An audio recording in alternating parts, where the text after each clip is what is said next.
taas! Mul on hea meel, et te otsustasite vaadata arhitektuurisaadet Majad ajas. Täna räägime Rävala kvartalist, Peatänavast ja uuest näitusest Eesti Arhitektuurimuuseumis.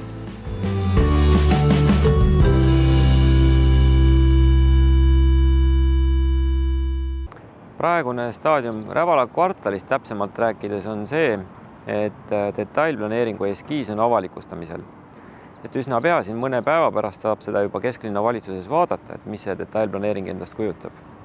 Ja paralleelselt detailplaneeringuga eks ikka see mõte tehniliselt, inseneritehniliselt toimib, et kuidas seda maja siis ehituslikult üles ehitada, kuidas maa alla minna, et parkimiskorruseid teha ja kuidas teha ka liikluse sissesõidutunnelit. See käib paralleelselt. Kas seda Rävala kvartalit teevad kokku arhitektid, kas ka detailplaneering on teie tehtud? Detailplaneering on tegelikult menetluses olnud päris kaua. Seda algatati esimest korda juba vist 2007 või 2008 ja praegune enam-vähem praeguse eskiisile sarnane lahendus tekkis aastatel 2011-2012. Ja sellel habemega loos on palju osapooli, et enne meid oli tegelenud sellega juba Andres Alver, kes mahuliselt planeeris. Ja ühel hetkel, kui tehti kutsutud konkurss, kus me mille me võitsime, siis see tiim koosneb tegelikult 3 rakendist. Et ühelt poolt Coco arhitektid, teiselt poolt logistikud Londonist, kes on ehitanud väga palju linnasüdameid, see on siis Benoit büroo, ja omakorda siis R-stuudio Göteborgist, et 3 arhitektuuribürood tegelevad selle asja lahendamisega. Mis siia Rävala kvartalisse tuleb, mis maha läheb? See on väga tähtis küsimus. Inimesed küsib, miks nad siis maha lammutatakse? Esimene muutus, mis on kõige olulisem sisulises mõttes, on see, et Rävala kvartali sisehoov muutub hoonestatuks. Ehk tänane sisehoov muutub selliseks majaks, mis ühendab ühelt poolt Rävala puieste ja teiselt poolt siis Estonia puieste. Ehk tekib sisemine ühendus. Ja sellega kaasnevalt muutub hoonestus siis ühelt poolt Meloni kaubamaja ja teiselt poolt Rävala 8 maja minu selja taga. Aga see muutus mõlema hoone osas on see, et need hooned taastatakse samas mahus. Ehk linnaehituslik kõrguslik pilt jääb suhteliselt sarnane. Inimesed tavaliselt siit nüüd sellest tulevasest Rävala galeriist läbi tavaliselt ei käigi, et see on pigem autode parkimise koht. Rävala 8 on büroodega täidetud, alguses oli ta projekteerijate maja, aga see Meloni ehk endine Eesti Energia maja, et kas ilma nende lammutamiseta ei saanud? Ilma lammutamiseta seda kvartalit arendada on keeruline, sest üks põhjus, miks lammutada ja taastada, on eelkõige see, et kesklinn muutub autode sihtkohaks, mitte peamiselt transiitliikluse kohaks, nagu ta täna on. Ja sihtkoht tähendab seda, et parkimine tuleb lahendada siinsamas kohal. Ja selleks ongi meie ülesanne lahendada parkimine maa all ja maa all 3 korrusel. Aga neil kummalgi majal ei ole esmalt sellist vundamenti, mis lubaks sinna alla nii sügavale minna. Nii et see sügavuse otsing ja sügavusse minek juba tähendab konstruktiivset muutust. Ja teiselt poolt nende hoonete sisemine struktuur, ükskõik kui palju see välimus meile meeldib, see sisemine struktuur ei vasta tänapäeva nõuetele. Sest mis eristab meid näiteks nõukogude ajast, kus oli lihtne teha maja, mille korruse kõrgus oli 3 meetrit või 2,7 või 2,5, siis täna peame arvestama, et lisaks inimesele vajalikule õhuruumile juba ainuüksi 1 meeter või rohkem läheb kommunikatsioonide, ventilatsiooni muu jaoks, mis vastaks siis tänapäeva normidele. Piirneb see Teaduste Akadeemia hoonega, selle kallale ei lähe? Teaduste Akadeemia on sama detailplaneeringu osa, aga Teaduste Akadeemia hooned on kaitsealused, nii et mitmed fassaadid ja hooned selgelt säiluvad, korrastatakse, säilitatakse, taastatakse. Aga detailplaneering näeb ka Teaduste Akadeemia raamatukogu hoovi uus hoonestust juurde. Siin käib ühistransport ikkagi jääb ja mis osad sellest kandist muutuvad nüüd ainult jalakäijate teedeks? Jalakäijate teema on väga prioriteetne esmalt nii detailplaneeringu kui südalinna kogu arengu suhtes. Ja mis siin juhtub, minu selja taga on meil ka siin kaubamaja ja kaubamaja tänav. Ja kaubamaja tänav muutub selgelt jalakäijate promenaadiks, mille ainsaks liiklusvahendiks jääb trollibuss. Ehk bussipeatus, ühistranspordi kasutamine on see eelis. Aga autode tee kaob ära asfaltplats muutub rohelisemaks ja muutub haljastatumaks, et mugavam on liikuda majade vahel. Estonia puiestee ka siis, sealt ka tahate autod välja viia või? Estonia puiesteel autoliiklus täna säilub sellisel kujul, nagu ta on, aga perspektiivis on ju mõeldud sellele, et Estonia puiestee muutuks ühesuunaliseks. Aga kas selle perspektiivi ajaline mõõde on 5 aastat, 10 või 20, nii selge see veel ei ole. Aga ikkagi asi hakkab käima etappide kaupa, et see esimene etapp, saan mina aru, on Rävala galerii. Jaa, selles mõttes ma ei oska öelda etappide ajalist järjestust, kas see on Rävala galerii üksi või see on kaubamaja muutus või Viru keskus. Eks need asjad toimuvad paralleelselt. Samamoodi ma usun, et paralleelselt kõige kiiremini juhtub südalinnas Tammsaare pargi korrastus, mis juhtub tõenäoliselt sel aastal. Ja Peatänava osas ma loodan, et muutuseid näeb juba järgmisel ja ülejärgmisel aastal. Nüüd, mis puudutab kaubamaja ja kõike seda, mis siin ümbritseb, et kas sellel on ka juba konkurss olnud või tuleb või kas see on kutsutud, kas see on avalik? Kaubamaja osas valmistatakse praegu ette avatud arhitektuurikonkurssi ja nii Arhitektide Liit kui ka siis Linnaplaneerimisamet praegu vaatavad tingimusi üle ja see konkurss algab tõenäoliselt väga lähikuudel. Nii, ja nüüd jõuame siia Rävala 8 juurde. Maja võetakse maha, mahud jäävad samaks. Mahud jäävad peaosas samaks, ehk siis Rävala puiestee pool. Siin see hoonestuskõrgus suureneb, ehk see muutub sarnaseks kõrval oleva Teaduste Akadeemiaga. Ühesõnaga siit natuke kõrgemaks. Aga siis saal, see nurk, sealt nagu jääb tühi nurk. Sinna tekib linnaehituslik väljak ja väljaku taga on siis üks sissepääsudest Rävala galeriisse. Ja see väljaku motiiv siis aitab lõpetada suunda, mis tuleb siis Tartu maantee poolt. Mina tibasarkastiliselt ütlen, et Viru keskusesse planeeriti skulptuuri juurde kohutav noorte inimeste kohtumispaik vaatega Erkile, mida enam ei ole. Et kas see niisugune linna keskel uue sellise platsi tegemine, et kas see riski business ei ole? Ma riski siin ei näe. Pigemini väljaka aitab defineerida hoonesse sissepääsu. Kui meil on ikkagi kvartali suuruse hoonega tegu, mis Kaubamaja tänava poolt tegelikult on piiratud, sinna ja säiluvad kortermajad, siis jätta sissepääs adresseerimata võib pigemini tähendada, et see kvartal ja see hoonestus ei hakkagi tööle. Ja nüüd tooks juttu sisse hoone algse arhitekti Peep Jänese. Ma saan aru, et te kaasate teda ka nüüd siin mingis osas ka projekteerimisse oma mõtete soovitustega. Peep Jänesega me oleme kokku leppinud, et ta on kaasatud, ta on meie tiimi liige, sest ta on selle sama Rävala 8 tornide ja olemasoleva ehitusliku lahenduse autor. Ja Peep Jänesega räägime fassaadidest, hoone mahtudest ja kompositsioonist, sest taastades samad mahud me tegelikult järgime seda linnaehituslikku kompositsiooni, mis siin juba 70-ndatel on loodud. Ja kui Peep Jänes on elus ja tegus, siis kahtlemata originaalautoriga koostöö on ju minu meelest igati õige. Rävala 8 just nagu mahus jääb samasugune ja teie olete ka kaasatud sellesse, mil moel? No ma ei tea veel, mil moel täpsemalt, aga kokku arhitektid igatahes on võtnud nõuks, et kui asi läheb päris konkreetseks, et siis ma ei tea, siis ma tulen võib-olla nende laua juurde ja kui nad kutsuvad ja vaatame, mis nad siis välja mõtlevad. Projekteerijate maja projekteerimine oli minu teada üks ilmotsata pikk protsess. Nüüd on ajad teised, kas seda korda läheb kiiremini? Ma ei ütleks, et projekteerimine oli väga pikk protsess, aga ehitamine kestis küll. Projekteerimise algusest saadik 16 aastat, nii et selline on selle maja ajalugu olnud. Selles majas on väga vahva amfisaal, mis sellest saab? Selle kohta ma ei oska midagi öelda. Kuuldavasti olevat muinsuskaitse esitanud mingisuguse tingimuse, et see tuleks kuskil taastada, aga kas see nüüd maketina niimoodi õnnestub ja see mõistlik on, see diskussioon seisab marmal alles ees. Aga mida te arvate sellest, et linna keskel maju lihtsalt ümber teha, meil on Tallinnas auke küll ja küll või mis on selle põhjuseks, et niimoodi hakatakse muutma nii Rävala 8 kui ka siis Eesti Energia maja?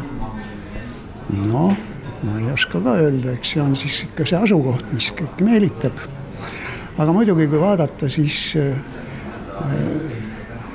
avalikud hooned on selles suhtes nagu lihtsamini ümber ehitatavad, aga võtame näiteks mingisugused elamud, mis omaaegsete tüüpprojektide järgi on kerkinud Gonsiori tänavale ja Pärnu maanteele mööblivabriku vastu, siis nendele ei hakka mitte kellegi jõud peale, nii et need püsivad niisuguse omaaegse ehitiste sümbolitena ilmselt palju-palju aastaid.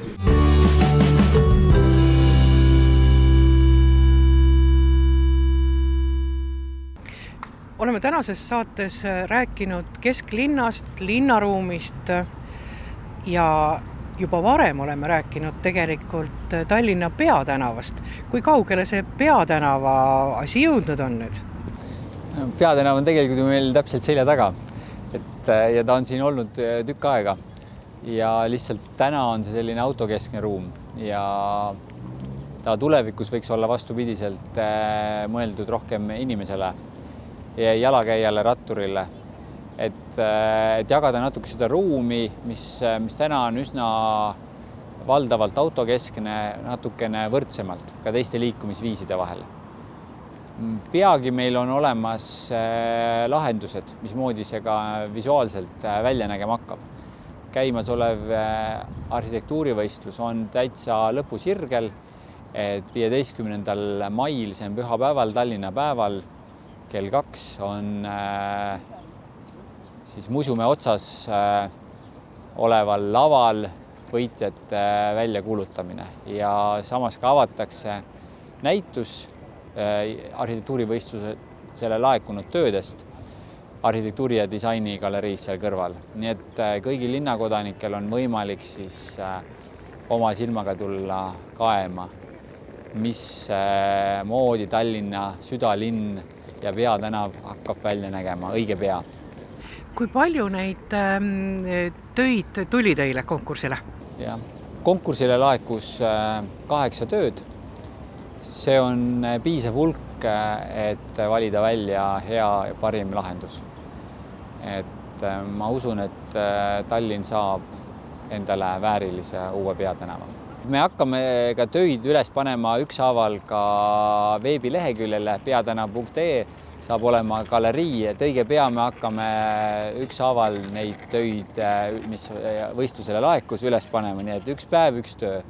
Nii et, aga pole palju enam jäänud oodata, nii et, aga võin kinnitada, et oli põnevaid töid, nii et arhitektid on teinud head tööd ja tegelikult kõik tööd, mis võistlusele laekusid, olid head ja kõrgel tasemel. Nüüd 15. kuulutatakse välja võitja, kas siis hakkab kohe töö pihta või? No täna on linnaga plaan selline, et projekteerimine hakkab ikka 2017. aastast, et selleks ajaks nähakse ette ka vahendid. Et kogu see aeg on siis vajalike hangete ja muu asjaajamise jaoks ja võimalik ka selle ideelahenduse või täpsustamiseks. Et õnneks ei ole sellega ülemäära kiire, et saab mõistlikult atra seada, sest paslik oleks meelde tuletada, et me ei vali mitte võidutööd, vaid tegelikult Tallinna südalinnale uut ilmet. Et see on see, mis tegelikult saab varsti nähtavaks, ilmseks.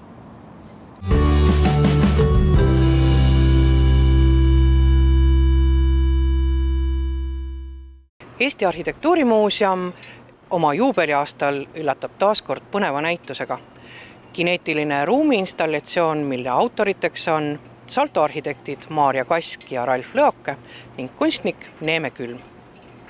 Arhitektuurimuuseum on viimasel ajal üllatanud oma näitustega, kui meenutada Wunderlichi, mis üllatas, ja nüüd järgmine näitus, mis taaskord üllatab. Kas see on Arhitektuurimuuseumil nüüd niisugune traditsioon? Mul on hea meel, kui on tähele pandud meie näituseprogrammi sellist varieeruvust ja tõepoolest käesoleval aastal tähistab muuseum oma 25. sünnipäeva ja meie eesmärk on pakkuda võimalikult mitmekesist näituseprogrammi ja mitmekesist just arhitektuuri näitamise viiside mõttes ehk näidata väga erinevaid meetodeid ja vahendeid, kuidas inimesed võiksid ruumi mõtestada, sellest aru saada ja sellele oma sellist tähendust ja mõtet juurde anda. Kui saate pealkiri on Majad ajas, siis selle näituse juures võiks öelda Majad majas. Miks te maja majja tõite? See on tõepoolest peaaegu et esmakordne muuseumi ajaloos, kus näituse saali on toodud niivõrd suur tükk tervest majast. See tükk on väga tähenduslik ja see pärineb ühest erakordselt väärtuslikust hoonest, mis asus omal ajal Londonis, Londoni kesklinnas. Ja see hoone sellel hoonel on väga traagiline ja huvitav või põnev ajalugu, ütleme siis nii. Tegu on siis ajaloolise Balti börsihoonega ja see Balti nimi selle börsihoone ees tuleneb Läänemere ingliskeelsest nimetusest Balti merest ja viitab selle merekaubandusega tegelenud börsi ajaloolisele juurtele. Nimelt tegeles ta siis Läänemere regiooni piirkondadega, kaubandusega siis Läänemerel, Venemaa, Poola, kõigi Läänemere äärde jäävate riikidega. Ja see on börs, mis tegutseb tänaseni ja on üks maailma suurimaid merekaubandusbörse. Kuidas need tükid Eestisse said? Kui ma ütlesin, et see maja on traagilise ajalooga, siis tähendab see seda, et 1992. aasta 10. aprillil oli see maja pommirünnaku sihtmärgiks, ohvriks, kui nii võib öelda. Iiri vabastuse armee, IRA sihtmärgina praktiliselt see maja tervikuna purustati. Seal pommirünnakus olid ka ohvrid, oli palju hilisemaid arutelusid, mida nende majatükkidega teha, kas see hoone taastada, kas ehitada sinna midagi uut sellele magusale kesklinna krundile. Ja läks tõepoolest nii, et sinna ehitati tänaseks ühe Londoni maamärgiks saanud büroohoone, arhitekt Lord Sir Norman Foster ja täna tuntakse seda Londoni kurgi nime all, seda 40-korruselist büroohoonet. Ja need tükid jäid üle. See maja jäi ilma kohata. Kõik ladustati, nummerdati, katalogiseeriti hoolikalt ja üritati tervikuna maha müüa. Seda tehti mitu aastat ja lõpuks ostsid selliste vanade ehitusmaterjalide messilt kaks Eesti ärimeest, Eerik-Niiles Kross ja Heiti Hääl. Ideega see siis Tallinnas kesklinnas või siis siin kuskil mereäärses piirkonnas uuesti üles ehitada või kasutada seda mõne siinse uusarenduse siis fassaadi osana ja sisekujunduse osana. Ja tõepoolest 40 merekonteinerit, hiiglaslik saadetis 2007. aastal pandi siis Londonist Paldiski poole teele ja seal Paldiskis need merekonteinerid saatuse tahtel on nüüd juba ligi 10 aastat ka seisnud, sest see projekti Eestis ei ole õnnestunud teostada. Küll ei peetud sobivaks seda hoone asukohta, seda hoone iseloomu sinna asukohta, küll osutus krunt liiga väikseks. Et teadaolevalt on vähemalt 4 või 5 erinevat kohta olnud siin Tallinna kesklinnas, kuhu seda Balti börsihoonet on üritatud sulatada, on üritatud integreerida.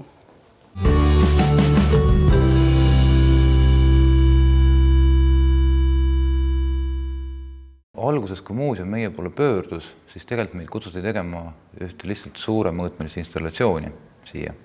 Sellist, millist varem poleks olnud.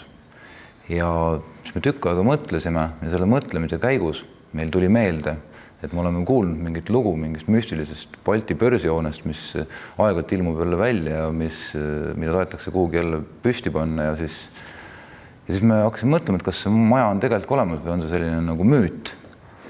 Ja hakkasime uurima, et mis siis sellega kõik on aja jooksul juhtunud ja siis selguski, et see maja on tegelikult täitsa olemas. Ja tegelikult alles siis tuligi see mõte, et see näitus võiks olla sellest Balti börsihoonest kui sellist suhteliselt intrigeerivast maja rännakust ühest asukohast teise. Ja siin on see tulek ja minek on relsside peal ja tõesti see maja tulebki vaatajani. Jah, et see on tõsi, et eks mingil määral selline oksjoni formaat, kus see maja ise ka mitu korda on olnud, mõnes mõttes seda lahendust mõjutas, et ka antud installatsiooni puhul on inimestel võimalik siis vajutades punasele nupule maja osa enda juurde kutsuda. Siis selline 4-tonnine tükk, mis kujutab siis Britanniat kui sellist olulist impeeriumi sümbolit.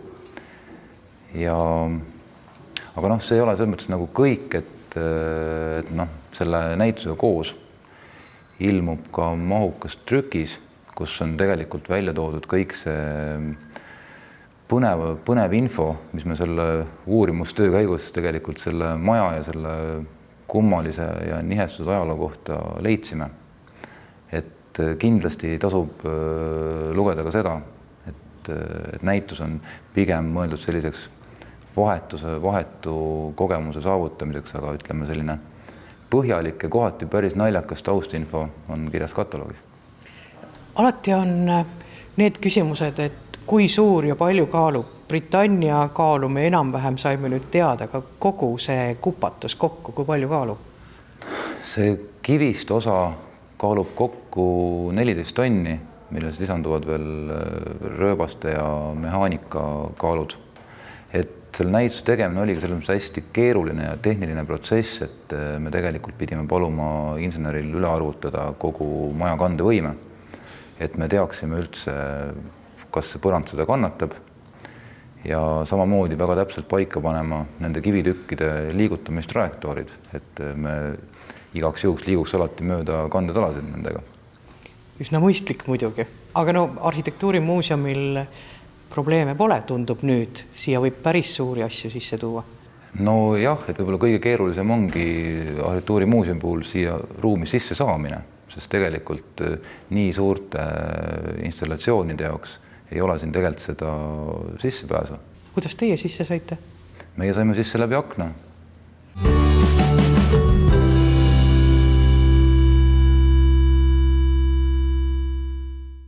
Eelmise saate vaataja küsimus osutus ilmselt üüratult raskeks. Me ei saanud mitte ühtegi vastust, isegi mitte valet vastust. Õige vastust tegelikult oleks olnud, et Pärnu Keskraamatukogu konkursi võitnud arhitektid olid 3+1 arhitektid, Markus Kaasik, Andres Ojari ja Ilmar Valdur ning neile lisaks Kalle Komissaarov ja Mihkel Tüür. Kuna nüüd neid vastuseid ei olnud, siis otsustasin ainuisikuliselt, et auhinnaraamatu saab see mees, kes on kõikidele saadetele vastuseid ja õigeid andnud. Aarne Timm, palju õnne teile! Ja nüüd siis selle saate küsimus. Väga lihtne. Mis asub Londonis Balti börsihoone asukohal? Õiged vastused. Ma loodan, et õiged saatke ära meiliaadressile majatajas@tallinnatv.eu. Sellega on meie saade läbi ja kohtume, ma loodan, et kindlasti 2 nädala pärast.